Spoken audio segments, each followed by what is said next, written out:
So the first shoe that all women hate on a guy is any type of shoe that is dirty, worn out, or just generally in bad condition. Now, it doesn't matter if they're muddy boots, hole-filled high tops, or scuffed up dress shoes. When a guy chooses to wear grubby footwear in public, it essentially demonstrates two things: that he doesn't give a damn about his appearance and that he can't even take care of the little things. And in case you haven't learned it by now, for us women, it's all about the little things, and shoes are one of the first things that we notice about a guy. Whatever your choice of footwear, you should definitely be investing in the right products to keep them looking good. And if you spend just 15 minutes a week cleaning your shoes, it will instantly make your outfits look 10 times better. However, if they just so happen to be worn out or full of holes, then you should definitely just get rid of them, as there's pretty much no way to possibly make them look good. Speaking of shoes full of awful holes, you probably saw this next one coming.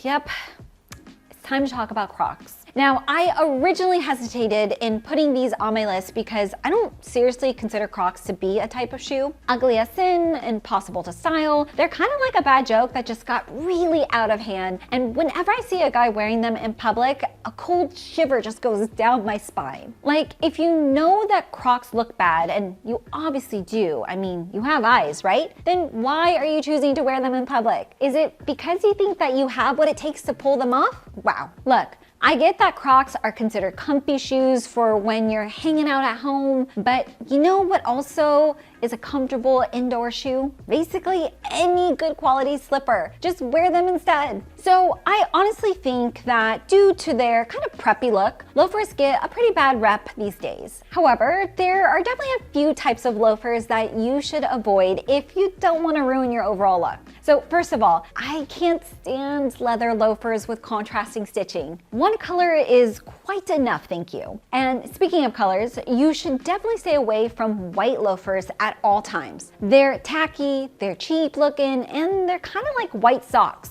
No white socks, in that they pretty much never work ever. Also, no horsebit loafers, please. These just have an overly flashy appearance that just makes you look super out of touch. Avoid. All right, so I really feel that no item makes you look like you don't know what you're doing style-wise more than a square-toed dress shoe. Now, I always say that your footwear really is something that you should be investing in, especially your dress shoes. And a square-toed pair suggests that you went to the store and asked for the least expensive pair that they had on sale. There's frugal and then there's cheap, and we women can spot a cheap pair of shoes a mile away, especially when they make you look like you're wearing a pair of shiny black bricks on your feet. Now, this is the type of shoe that I don't think even Brad Pitt could make these look good, so odds are you probably shouldn't even try. The next pick on my list of shoes women hate is one that I'll actually allow if you are either one of the following. So a successful country musician or a full-time rancher. Otherwise, you guys definitely do not have what it takes to try and pull off a pair of cowboy boots. Maybe you're a huge fan of Yellowstone or super into line dancing, but there really is a time and place, and cowboy boots are like the footwear equivalent of wearing a big rodeo clown don't mess with Texas belt buckle. They're just an item that instantly pulls attention away from your overall look rather than adding to it, and it doesn't matter what you pair them with. You're just going to be known as the guy who thinks he can make cowboy boots work, which he definitely can't. Yeehaw? More like yee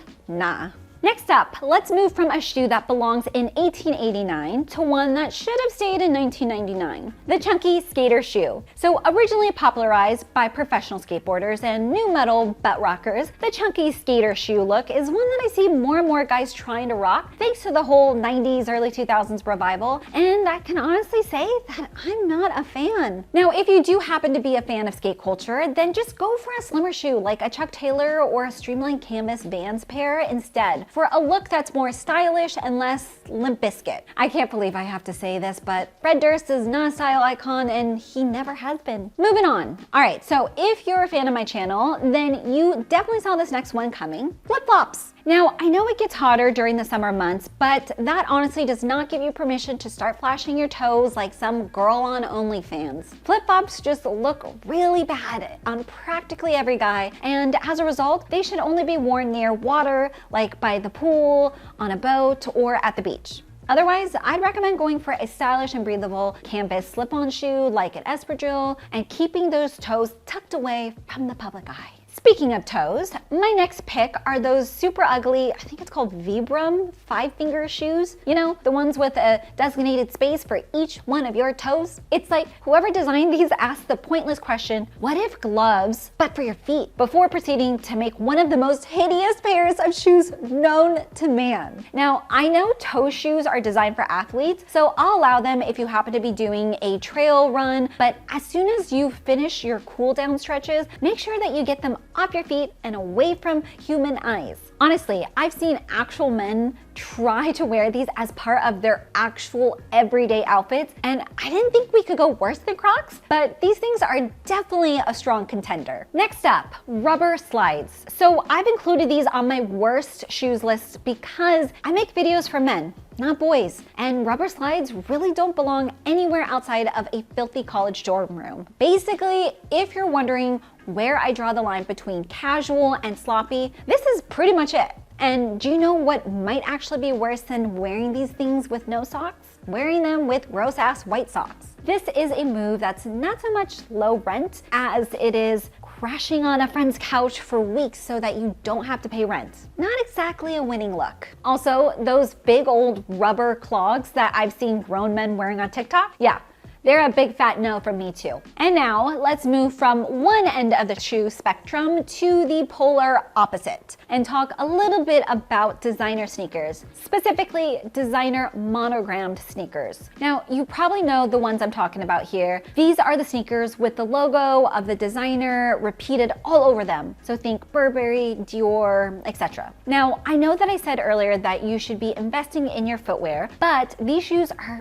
honestly such a waste of money, and wearing them in public essentially conveys a couple of things. First of all, it shows that you want to try and impress people by wearing a super expensive shoe that basically looks like the designer has thrown up all over it. And secondly, it shows that you think that logos equal style, which, sorry, they very much do not. Instead, go for a clean, minimal sneaker with a simple aesthetic, as it will look so much better than a logo-heavy version that's 5 times the price. Now, that's money well spent. So guys, what did you think? Anything you'd change? Let me know down in the comments. Until next time.